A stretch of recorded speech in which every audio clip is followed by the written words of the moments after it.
私信我想找新疆媳妇儿的朋友，我介绍成的可能性很小。不过我这里有个方法，不知道您是否愿意试试？新疆有一个新疆版的《非诚勿扰》，你可以了解一下。这里的女嘉宾可都是貌美如花，能歌善舞。想要参加节目的朋友，我建议好好学一下新疆舞蹈，因为男嘉宾出场的时候可以跳一段舞蹈，能近距离的观察女嘉宾，而且还可以邀请心仪的女嘉宾一起跳舞。放心，新疆女孩基本都会跳舞，女嘉宾会欣然接受的。节目有10位女嘉宾，整体的流程可以完全参考《非诚勿扰》，也有亮灯灭灯的环节，也有情感导师给大家出主意。这个节目据我了解，哪里人都可以报名参加，没有限制。具体能不能成功，就要看您够不够优秀了。好了，关注我吧，看看我的新疆舞蹈教学，好好练习练习吧。新疆人的家里都这样，会摆满满一桌的好吃的，这个叫桑子啊，这个叫 K 和夹，还有很多的干果。不过我还是喜欢吃这个西梅干。新疆的西梅干肉厚糊小，而且非常的甜。西梅干富含丰富的花青素和山梨糖醇，年轻人、老人、小孩都适合吃。最近过节了，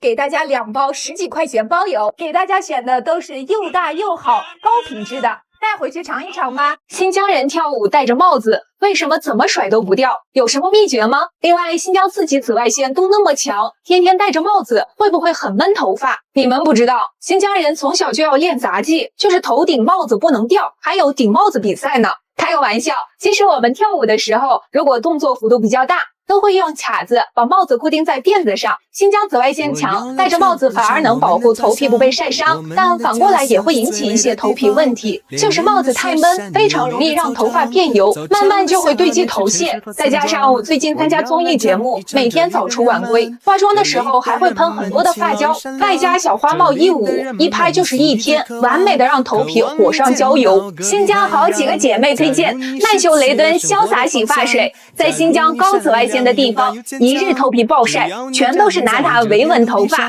我忍不住也用了一下，没想到去屑控油效果还真不错。我平时研究产品习惯了，就喜欢看配料表。这洗发水里面有一个成分叫2,6花烯，占比1%，这个就是专门控制油分泌，达到去屑用的，而且温和不刺激，不像其他去屑洗发水只能1周用2次，这个每天用也不会给头皮造成负担。我的头发本身就很干，平时容易毛躁打结，这里面的蜂蜜成分能有效的滋润发丝。用了一段时间，我才知道曼秀雷敦潇洒已经有70多年的去屑史，去屑真的很专业，头屑反复，容易出油、发毛、干燥的，推荐试试。小谷，昨天刀郎老师那首《最美还是我们新疆》，那几句到底说的啥？ Berski hey Berski hey 是这句吗？对啊，就是1、2 嘿1、2 嘿的意思。那你们数数到底咋数？我们也是1、2、3、4、5、6、7、8呀。我说维语怎么说？你教教大家。1是啥？ Ber Ben。 2是啥？ Ski Ski。 3是啥？ Üş Ish。 4是啥？ Töt Tüt。 Töt Tüt。 对。 5是啥？ Beş Beş。 对。 6是啥？ Altı 敖带。对。敖带。敖带。7是啥？ Yedi 也带。对。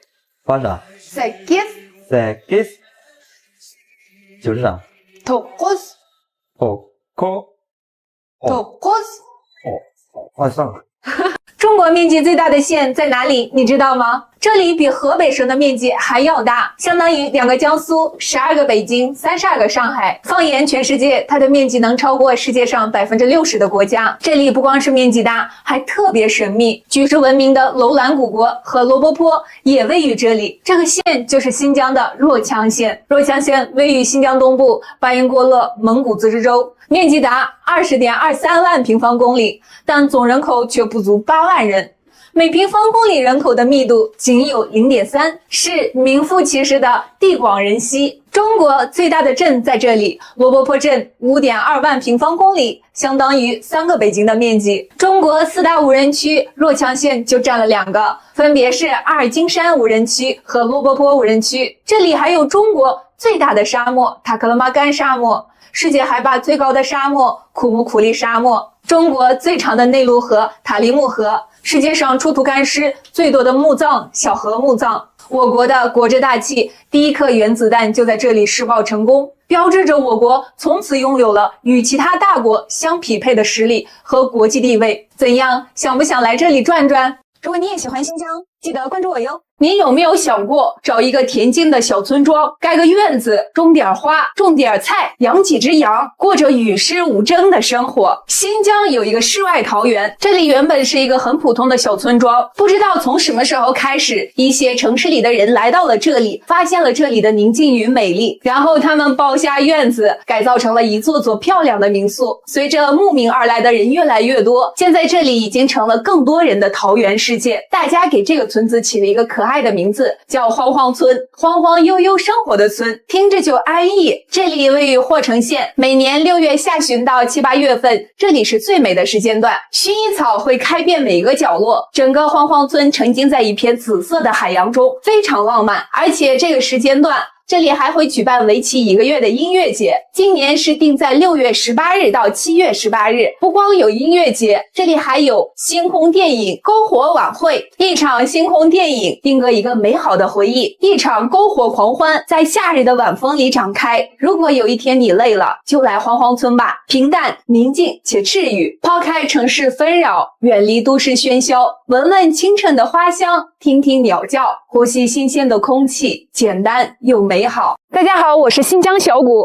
我妈是南疆人，我妈很小的时候就跟着我的大姨一起来到了北疆，当时她应该是12岁，大概在40年前，我大姨带上她的家人还有我妈，坐上那种大卡车，有翻斗的那种大卡车，我妈妈坐在车斗里面，在车兜里睡，在车兜里吃，整整用3天3夜来到了北疆。后来妈妈认识了爸爸，他们相恋结婚。那个时候独库公路已经开通了，那是92年。独库公路开通了以后，北疆到南疆的时间缩短成1天，8、9个小时就能到达。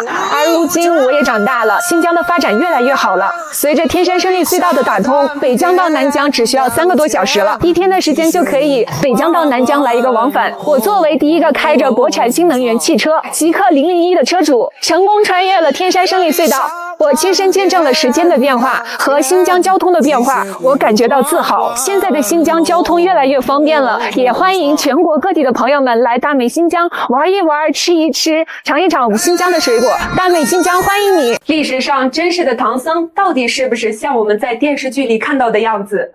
唐僧取经并非是神话杜撰，而是历史上真实发生的事情，但事实的真相却和我们看到的大相径庭。真实的唐僧并非一个唯唯诺诺、优柔寡断的人，而是一个有理想、有抱负的真英雄。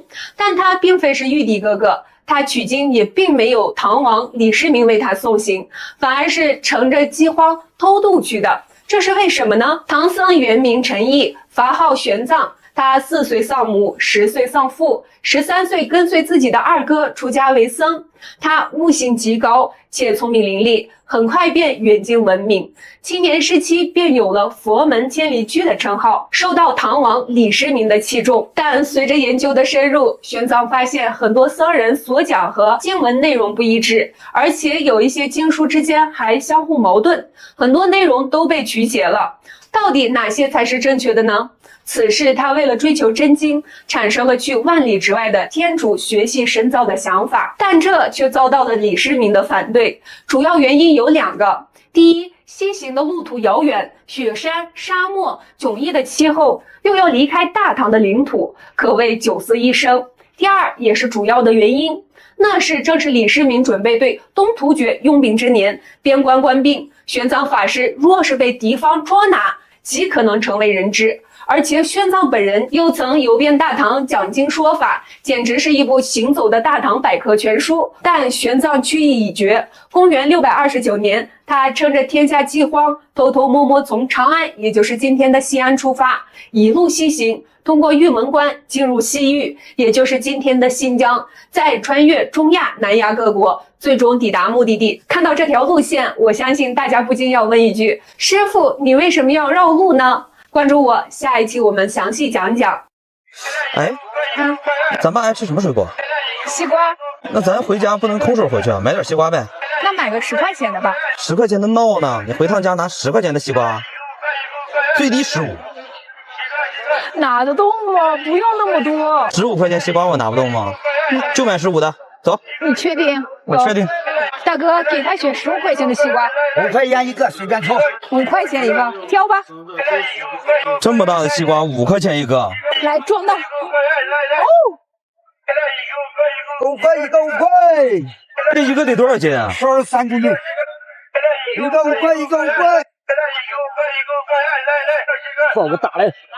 不用太大啊，差不多就行。这大哥还给我报个大的。你能行吗？必须行。来吧。一个5块，一个5块。来，这些都是你的。拿吧。我就特别轻松，这拿15块钱的。走走啊！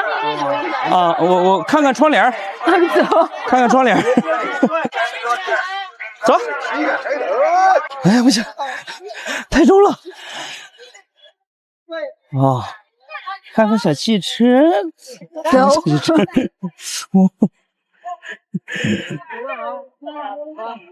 哎呦我去，这西瓜太大了。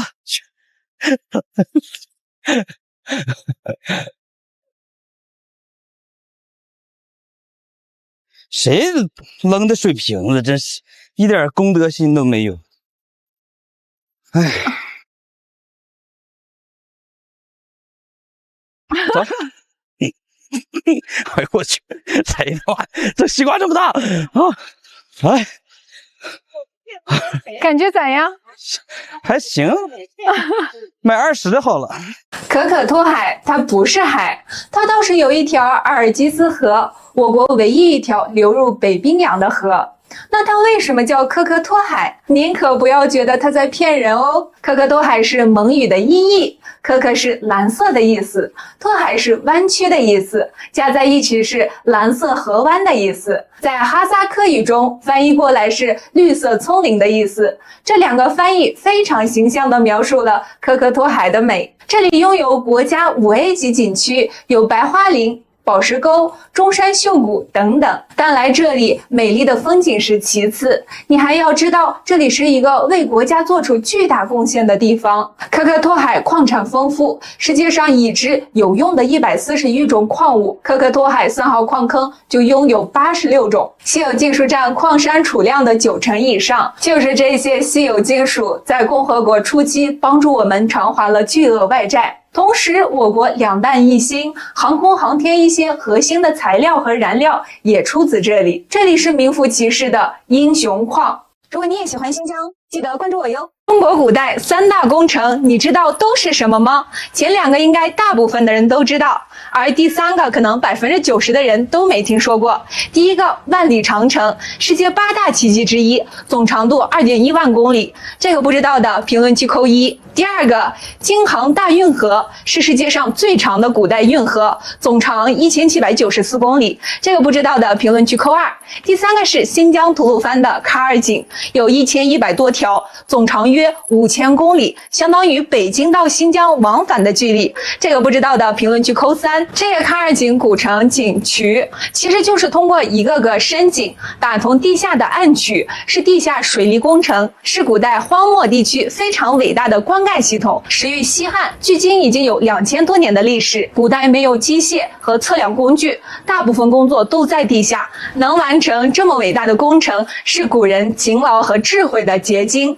这喀尔井到现在还在沿用，作为当地老百姓的饮用水。在吐鲁番地面上看得到的一个个奇怪的洞，就是喀尔井的竖井，主要用来清理暗渠中的淤泥，保证河道畅通。可以说，没有喀尔井就没有现在的吐鲁番，它是名副其实的生命源泉。为什么要费这么大的力气挖喀尔井？主要因为吐鲁番四面环山，是地处沙漠的盆地，日照时间长，地面植被覆盖较少，夏季地表温度80-90度，高山冰雪融化，地面的水会快速蒸发，根本存不住。而深入地下的部分则变成了暗流，只有通过地下暗区，利用地势高度差，才能把水引到生活区和田地。而正是因为吐鲁番独特的气候，再加上喀尔井水的灌溉，造就了葡萄理想的生长环境，糖分快速积累，成就了吐鲁番葡萄之乡的美誉。如果有机会让我穿越，我要穿越回到1881年，然后过18年，等我成年了，就组织我们村全体老少去罗布泊东岸把楼兰古城挖出来，想在1900年斯文赫丁来罗布泊之前，把重要的文物都要保护起来。楼兰古城的发现是斯文赫丁来我国新疆地区探险考察中发现的，他带走了大批的木简、文书、丝绸等珍贵文物。紧接着很长一段时间，一大批所谓的西方探险家、学者借着考古的名义来到我国，趁我积贫积弱之时，抢夺我珍贵的国宝文物。尤其是一个叫斯坦因的人，1906年，他进入罗布泊以及楼兰古城做了充分的准备，找了一帮人在楼兰古城挖了11天，挖掘出大量的文物，全部带走。他先先后后来我国4次，不光挖了楼兰，也挖掘了和田地区的尼雅遗址，就是精绝古国。他的足迹遍布整个新疆，到处搜罗珍宝古物，同时还把手伸向了甘肃的敦煌莫高窟。他每次带走的文物都是几千件，打包的箱子都有几百箱，其中有大量的泥塑、壁画、木雕、钱币、铜器等等，还有很多的历史著作、重要文献。他还用极其不光彩的手段骗走了敦煌遗书。敦煌遗书是对敦煌莫高窟17号洞窟中一批书籍的总称，其中有汉文、藏文、回鹘文、粟特文、梵文、于阗文、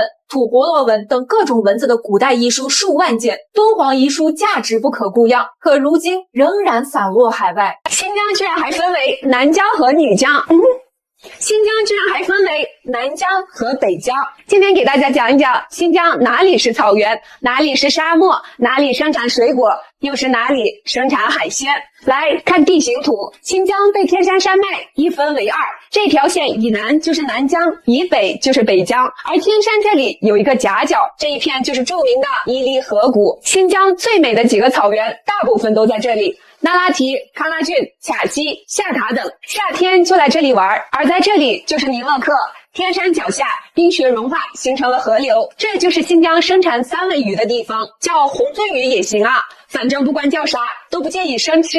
天山南北各有一个盆地，盆里各有一大沙漠，南疆的塔克拉玛干沙漠就是中国最大的沙漠，沿着沙漠边缘就是塔里木河，著名的罗布泊曾经就是塔里木河的下游，现在干了。沿着塔里木河两岸就是成片的胡杨林和盐碱地。新疆的南美白对虾、石斑鱼、鲍鱼等海鲜就是这里产的，秋天来这里最好了，胡杨林很美，还能吃海鲜。著名的阿克苏苹果就在这里。这里是新疆的喀什，喀什是世界上现存最大的生土建筑群之一，中国最晚日落的地方，也是最具有新疆民俗特色的城市。不挑季节，啥时候来都行。新疆的西梅在这里，石榴在这里，库尔勒的梨在这里，大家喜欢的葡萄在这里，吐鲁番也是西游记火焰山的所在地，哈密瓜的哈密就在这里。8月份来这儿玩最好了。往北看有水怪的喀纳斯在这儿，禾木在这儿，没有海的可可托海在这里，夏天秋天都很美，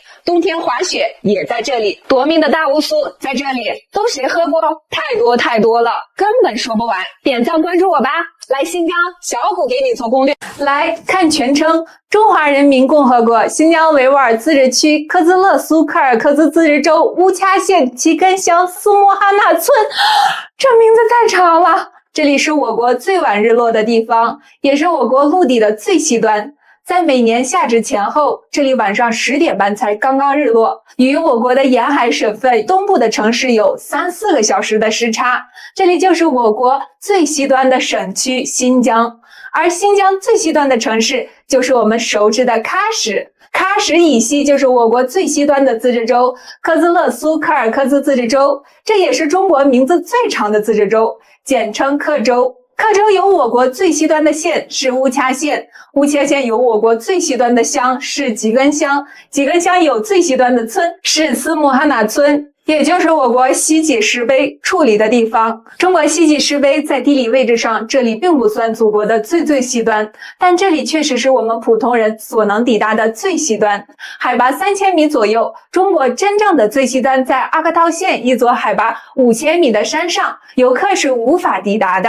来这里需要办理边防证，在喀什很多地方都可以办理。想不想来这里打个卡呢？如果你也喜欢新疆，记得关注我哟。应该大多数人吃核桃都把这个东西给扔了，但其实这可是一个宝贝，这叫分心木，可以用来泡茶喝。这个分心木市面上还有专门卖的。现在新疆阿克苏的185纸皮核桃上市了，这185到底是什么意思？纸皮核桃又是怎么定义的呢？关注我，我给你讲一讲。所谓的纸皮核桃，就是形容核桃皮像纸一样薄。其实真正的辨别标准就是不使用工具，徒手能不能捏开。哎，这是谁的石头头？这个才对。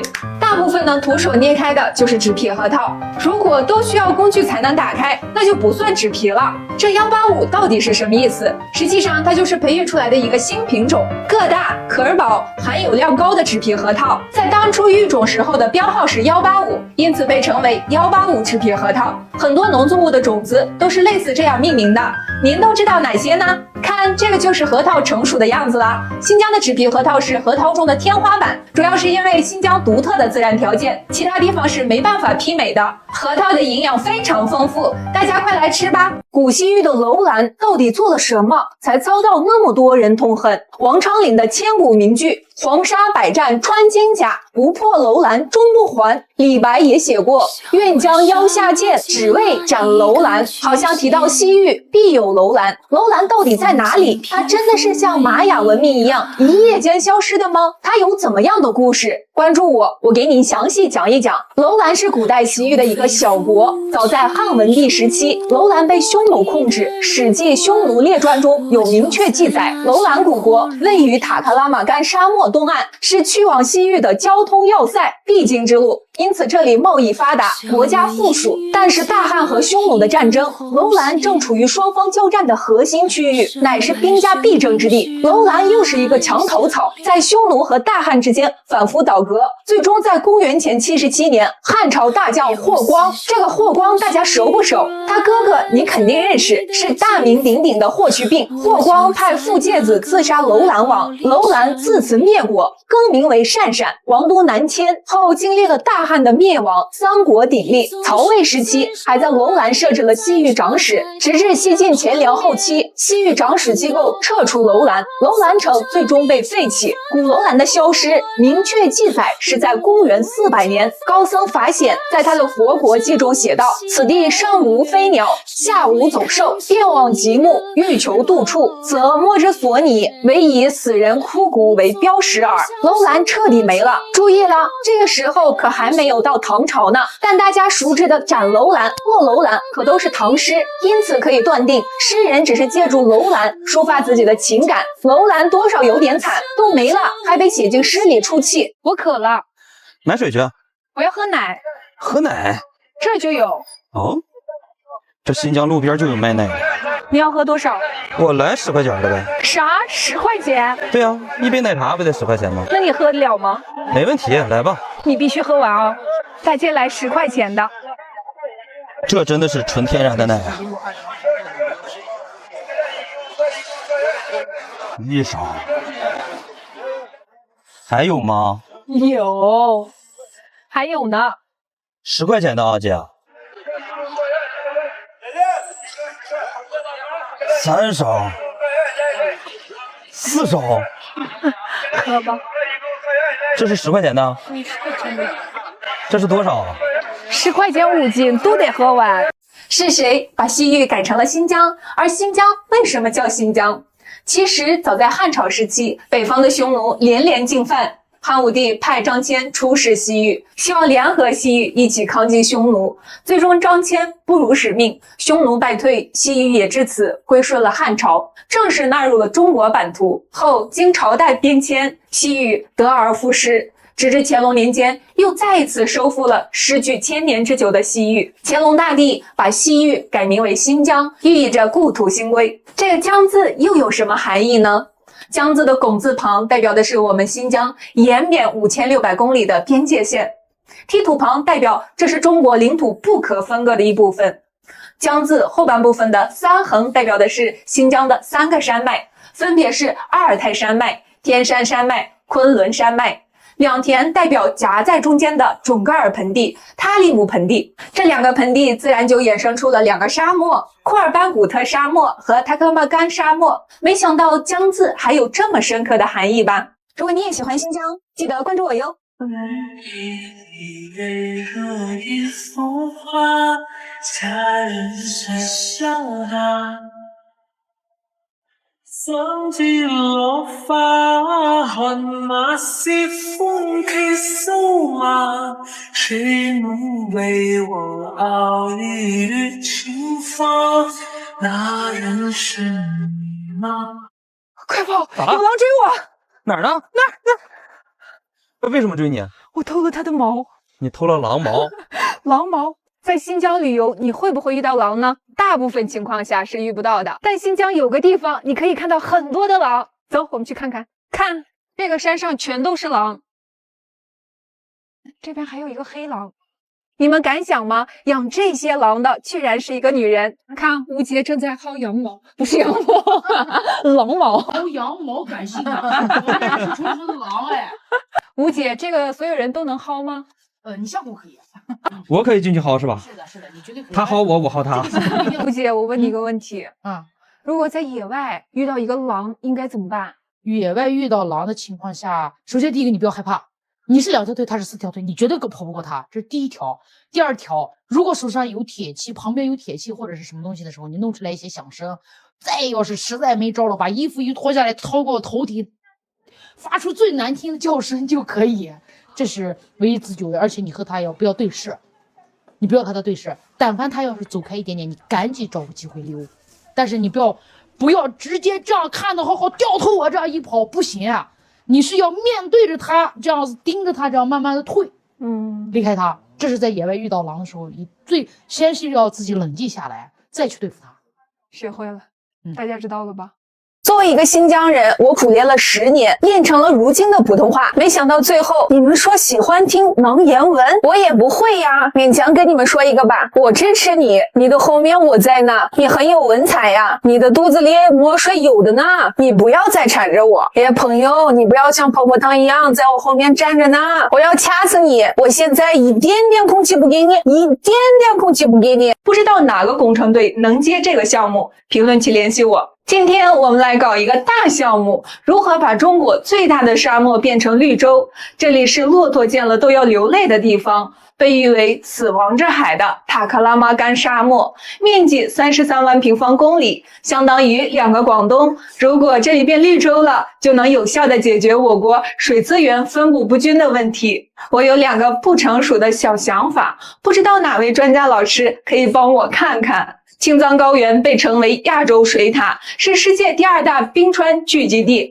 包括我国的长江、黄河等7条亚洲最主要的河流均发源于此，这里的水量是充足的。方案1，如果能将阿尔金山和昆仑山打2个很大的洞，让青藏高原之水流入塔里木盆地，问题直接就解决了。但施工难度好像有点高。方案2，我国的地势被划分为3级阶梯，西北高而东南低。如果借助地势高度差，从青藏高原引雅鲁藏布江南下之水，沿着第1阶梯边缘从东部北上，贯穿长江、黄河，穿越河西走廊，可以直接进入塔里木盆地。我国1、2级阶梯海拔高度差2000到3000米左右，应该是有实现的可能性。这样不光解决了塔里木盆地的问题，还能通过滞留引水进入黄土高原、内蒙古高原，直接把我国整体干旱地区缺水的问题都解决了。你们说这想法靠谱吗？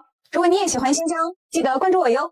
最近2年，新疆有一个很奇怪的现象，号称死亡之海的塔克拉玛干沙漠居然出现了成片的神秘湖泊。这些湖泊面积之大，数量之多，宛如一条条巨龙，极其震撼。要知道，这可是中国最大的沙漠，世界第2大流动沙漠，骆驼见了都要绝望的地方。可如今，这些成片的湖泊又是从何而来的呢？这茫茫大漠有机会变成塞外江南吗？原来2022年，新疆地区出现了10年来最大的降水，塔里木河水量明显增多，漫溢到附近的沙漠中，形成了很多湖泊，像河流一样场面非常壮观。究其原因，主要还是高温造成的。高山区冰川积雪融化，导致河流水位上升。有人说了，何不趁此时机用飞机播撒草籽？塔克拉玛干沙漠是否能变成绿洲？答案是否定的。沙漠变成绿洲，并不能靠1、2次暴雨降水来实现，而需要源源不断的水源补给。依靠现有的塔里木盆地内的水流系统是无法实现的。不过我们也可以大胆地设想一下，怎么才能解决塔里木盆地缺水的问题呢？如果你也喜欢新疆，记得关注我哟。如果给你1万块钱，您是买和田玉还是翡翠呢？可不能什么都不买哟。今天我们了解一下和田玉到底是怎么形成的。世界上所有的石头只分为3大类：岩浆岩、沉积岩和变质岩。早在46亿年前，地球就是一个滚滚岩浆覆盖的球体。随着数亿年的演变，岩浆逐步冷却成地壳，岩浆变为岩石，这就是岩浆岩。岩浆岩碎而成沙成土，随着地球的自转和分化，逐步形成了沉积岩，就像这样一层一层的。而和田玉是第3种变质岩。变质岩是由岩浆岩或沉积岩在火山喷发等高压高温的环境下，化学成分以及结构发生变化而形成的。早在7至8亿年前，新疆南部地区还是一片汪洋大海，在海底存在一种沉积岩层，叫白云石大理岩，这就是和田玉最初的原型。在数亿年前，这片大海的下面涌现出了大量岩浆，这些岩浆悄然地渗透到了白岩石大理岩中，温度到达了一定条件下，岩石的结构发生了奇妙的变化，和田玉就此诞生。但这些还远远不够，此时的和田玉还深埋地下，人们是无法发现的。距今约1000万年前，喜马拉雅造山运动爆发，随着地壳的不断抬升，和田玉终于有了和人类相遇的机会。这个形成的过程条件是非常苛刻的，而且也需要很久很久的时间。在数十亿年的变化中，地球上形成了多种变质岩，但是这么多种类的变质岩，其成分、结构、硬度、样貌都是不同的。玉石是自古以来都备受人们青睐的，在全国有20几个产玉地。昆仑山所产的和田玉，无论是从玉质硬度、洁白度、细腻性、油脂光泽度，都是最优秀的。您喜欢和田玉吗？你相信爱情吗？大郎老师有一首歌曲叫《艾利弗与塞乃姆》，我寻遍天山南北，我要找到你塞乃姆。不管是跋山涉水，历尽千辛万苦，这里寻遍天山南北可不是一件容易的事儿。这是在地理空间、自然环境和人文交通3重维度上都充满了极限艰辛的真实跋涉，其难度非常之大。天山山脉横亘新疆中部，将新疆分为南疆与北疆，天山南北覆盖的区域超160万平方公里，几乎相当于7个湖南省的面积。从北疆的阿勒泰草原到南疆的塔克拉玛干沙漠边缘，从伊犁河谷到吐鲁番盆地，不仅直线距离动辄上千公里，还隔着无数陡峭山口、戈壁荒漠和无人区。在没有现代交通的背景里，靠骑马步行穿行，一趟完整的天山南北寻踪，可能需要耗费数月甚至数年。上千年前的张骞出使西域，驼队马帮穿越天山要7天7夜；上百年前的左宗棠抬棺出征，急行军靠栈道穿越天山需要3天3夜；几十年前的刀郎来到新疆天山南北采风，汽车通过独库公路也需要整整1天。但现在在基建狂魔的疯狂输出下，世界上最长的高速公路隧道顺利通车了。天山胜利隧道全长22.13公里，2020年4月隧道开工建设，用14年多全部关通。它的顺利通车让南疆北疆的通行时间缩短至3个多小时。隧道开通的第一天，我就驾车体验了这伟大的壮举。我寻遍天山南北，我要找到你塞乃姆。现在不需要像以前那样有千辛万苦了。大汉为了联合西域的乌孙攻打匈奴，派出解忧公主前去和亲，可乌孙和匈奴开战了，大汉却按兵不动，袖手旁观。刘解忧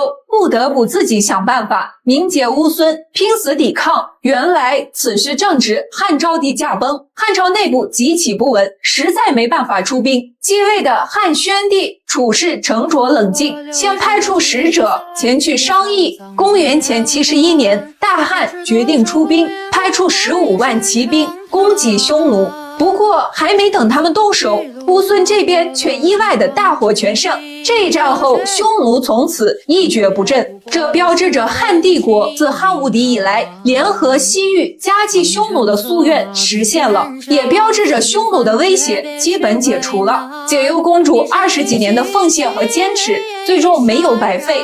温归米晚年其侄子尼米夺回政权，继位乌孙王。尼米是当年军须米和匈奴公主所生的孩子，解忧公主刚来乌孙就是嫁给了军须米。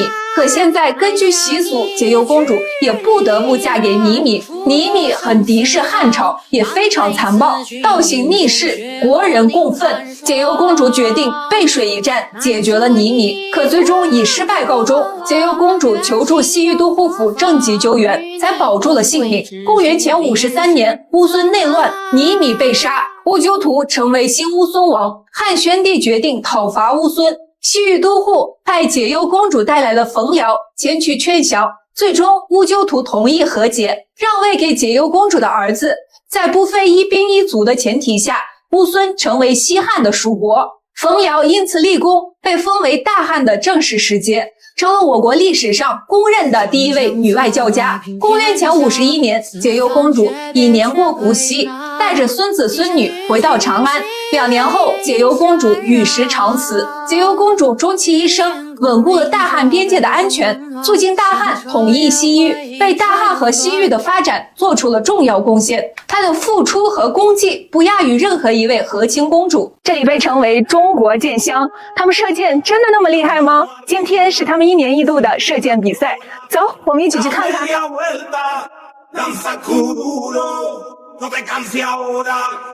他们真的厉害，我刚才了解了一下，原来锡伯族人又被称为射箭民族、骑射民族。锡伯族人擅长射箭，察布查尔的锡伯族家家有弓箭，人人自由学射箭。重大的节日，他们都要举行赛箭盛会，小小的村庄也会立起木杆，挂上射靶，输家要当中宰羊，请赢家以及众乡亲友好好吃上一顿。锡伯族喜爱射箭运动，具有悠久的历史。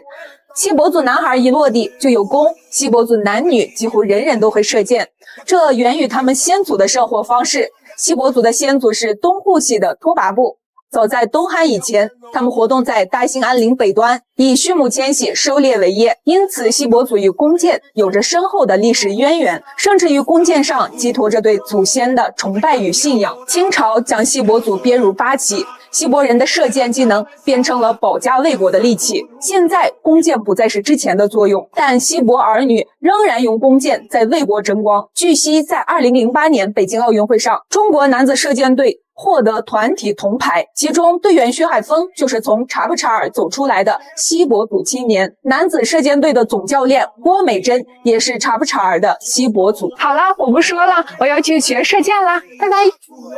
您知道彭加木吗？我国著名生物化学家，1980年他在罗布泊神秘失踪，至今仍未找到他的遗骸。关于彭加木的失踪，网上流传了许多版本。关于双鱼玉佩的故事更是神乎其神，但实际上彭加木是我国第一代找假人，在新中国成立之初，寻找假盐的工作就已经迅速展开。然而，除了柴达木等地发现一些假盐矿以外，再无突破。直到1964年，39岁的彭加木第一次来到罗布泊外围考察，他惊喜地发现，流入罗布泊的孔雀河、车尔称河和塔利木河这3条河流中，钾含量都是异常高的。他们每年都会把大量的钾元素流入到罗布泊。根据一系列复杂的计算，他得出了一个惊天的结论：罗布泊内每年聚集的钾可能有75万吨。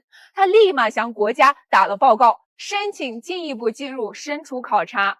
在此后不久，中国第一颗遥感卫星东方红1号成功发射。从遥感图上看，罗布泊地区钾元素的放射量极高，也验证了彭加木的猜测。1980年6月，彭加木散探罗布泊，一行11人的考察队艰难地克服高温、干旱、缺水、流沙等难题，向罗布泊内行进了约450公里。1980年6月17日，考察队在库木库杜克附近扎营，此时汽油和水所剩无几。为了解决困难，彭加木留下一张字条，独自外出找水，走向沙漠深处，不幸失踪。